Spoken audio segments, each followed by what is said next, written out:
Buenas tardes, mi nombre es John Alexander Rojas y es un placer compartir nuestro podcast educativo con ustedes.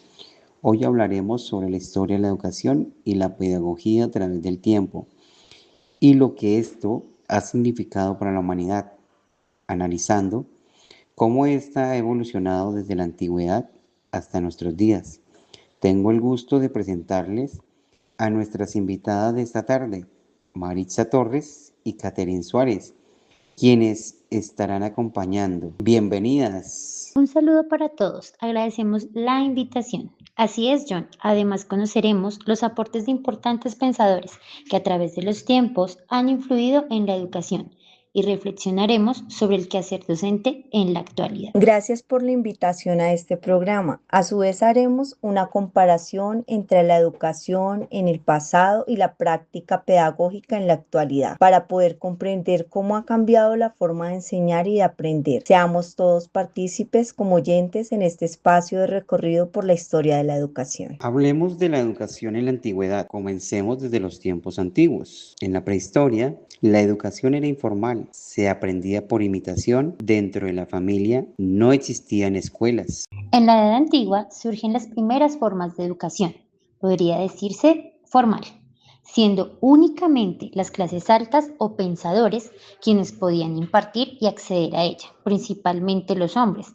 Sin embargo, fueron muchos los aportes importantes para el campo de la educación, que probablemente se siguen teniendo en cuenta en estos tiempos. Continuemos con la educación en la Edad Media. Si bien es cierto, apreciados oyentes, es importante tener en cuenta que los primeros pinos en la educación, como lo mencionaba anteriormente, fueron a manos de los hombres y por ende el papel del educador era relegado únicamente a ellos y el papel del estudiante o aprendiz, en este caso, era de una u otra manera demasiado pasivo, lo cual llevó a dar poder a la iglesia durante este tiempo. Durante la Edad Media, la educación estuvo dominada por la iglesia cristiana y las catedrales eran las escuelas. Es aquí donde también surgen las primeras universidades y el acceso se limita a ciertos grupos sociales. Sigue siendo la educación muy restringida para las mujeres, o en su efecto, ellas tenían que inclaustrarse en conventos y aprender bajo las enseñanzas de los monasterios, o netamente aprender labores para el hogar, como lo mencionan algunos textos y archivos, como el Medieval List. Un dato importante era que no se imparten diferentes materias como hoy en día lo conocemos, sino únicamente las áreas esenciales, como aritmética, música, geometría, astronomía, teología y oratoria. Pero por ahora podemos decir que se han ampliado nuevas brechas del conocimiento. Dentro de esta etapa, Santo Tomás de Aquino aportó la integración entre la fe y la razón, mostrando que la educación podía unir el pensamiento religioso y racional. De hecho, trayéndonos a estos tiempos, se pretende que la educación religiosa vuelva a tener relevancia en las instituciones educativas, convirtiéndose en un reto para las nuevas generaciones, pero incitando al respeto, el amor desde las enseñanzas de un Dios supremo. Lo cual nos lleva ahora a la Edad Moderna e Ilustración.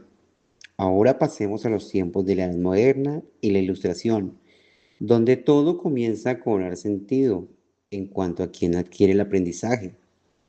En la Edad Moderna surge el humanismo, donde el ser humano se convierte en el protagonista del aprendizaje y la cultura cambiando profundamente de la educación. Aquí aparecen autores como John Dewey, quien propone el aprendizaje basado en la experiencia, es decir, aprender haciendo, lo cual ha sido uno de los grandes aportes a la educación, pues si me lo preguntan, el cambio de la memoria a la práctica permite una mayor flexibilidad en cuanto al proceso de enseñanza-aprendizaje. Y los aprendices se vuelven más activos en aprender para la vida, desde la experiencia y las situaciones reales, tal como se expresa en una de las revistas de ciencia en Argentina del año 2021, que retoma los aportes de Dewey para la educación como parte fundamental en la actualidad. ¿Qué opinas, Catherine? No podemos olvidar también los aportes de Paulo Freire, quien plantea una educación crítica y liberadora, donde el estudiante reflexiona sobre su realidad y su contexto. Bueno, pensemos ahora en otros autores clave de la pedagogía.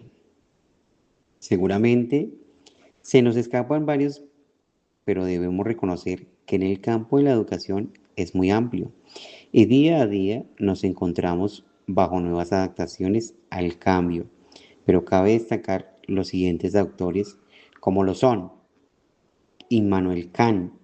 Afirmó que la educación es fundamental para formar al ser humano en ser moral y autónomo. La educación debe guiar al individuo hacia la autonomía y el deber para la libertad racional.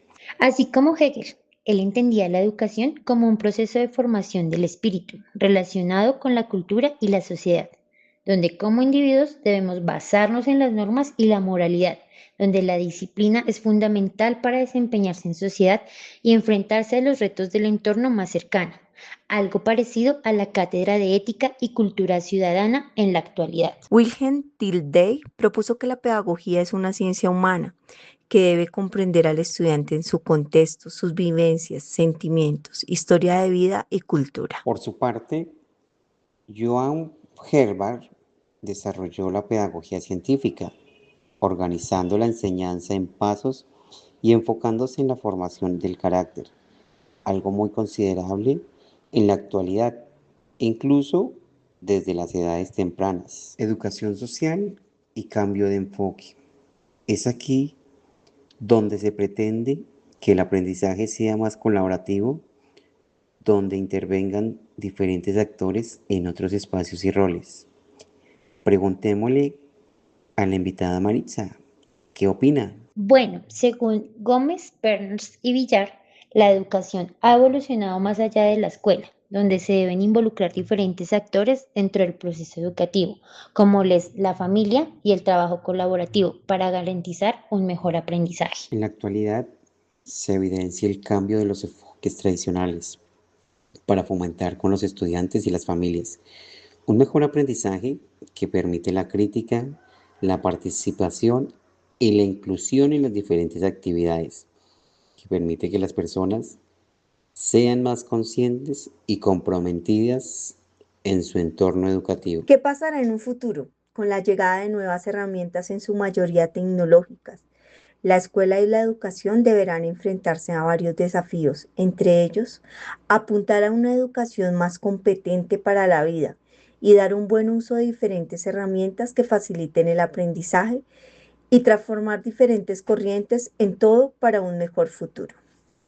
Muy bien, compañeras, qué gusto poder realizar una mirada, un enfoque, ¿cierto? Ya para culminar, para dar nuestro cierre, haremos una comparación y la conclusión. Después de este recorrido por la historia de la educación, podemos notar que antes el aprendizaje era muy diferente a como lo vivimos hoy. En la antigüedad y la Edad Media, la educación era limitada, centrada en la memorización, el control, el acceso solo para ciertos grupos sociales. Vamos a escuchar la opinión de las dos compañeras. Concuerdo contigo. Mientras que en el pasado el estudiante tenía un papel más pasivo, hoy se busca que sea el protagonista de su propio aprendizaje. Gracias a aportes como los de Diu, Freire u otros, la educación actual promueve la participación, el pensamiento crítico y el aprendizaje desde la experiencia. Además, no olvidemos que antes la educación estaba enfocada a formar en la obediencia, a seguir normas, mientras que ahora se busca formar personas autónomas, reflexivas y capaces de transformar su entorno en beneficio de ellos mismos y de los que los rodean, no sin olvidar que existen retos muy importantes. Otro aspecto importante es que antes la enseñanza se daba principalmente en espacios cerrados y rígidos, mientras ahora entendemos que se aprende en diferentes contextos, en la escuela, la familia y la sociedad. Son fundamentales en este proceso. Esto nos invita a repensar en nuestro rol como docente, puesto que más que transmitir un conocimiento, somos guías que acompañamos procesos, fomentamos valores y ayudamos en el desarrollo crítico de nuestros estudiantes. todo por buscar un mejor futuro. Y es aquí donde entra un concepto muy importante, la praxis pedagógica, porque no es suficiente con conocer las teorías educativas, es fundamental cómo las llevamos a la práctica en el aula. Exacto. La praxis pedagógica es esa relación entre lo que pensamos, lo que sabemos y lo que hacemos como docentes, es decir, cómo aplicamos nuestras estrategias de enseñanza y cómo respondemos a las necesidades reales de nuestros estudiantes. Ahora bien, comparando con el pasado, podemos decir que la educación ha evolucionado hacia una praxis pedagógica más dinámica, inclusiva y centrada en el estudiante, evitando la segregación en diferentes casos. Sí, compañeros, la educación ha pasado de ser un proceso rígido, tradicional, a uno más flexible y humano, donde la praxis pedagógica juega un papel fundamental para responder a los desafíos actuales. Quedamos atentos a sus comentarios y nos conectaremos en una próxima oportunidad en este programa Tardes de Café. Hasta la próxima. Bueno.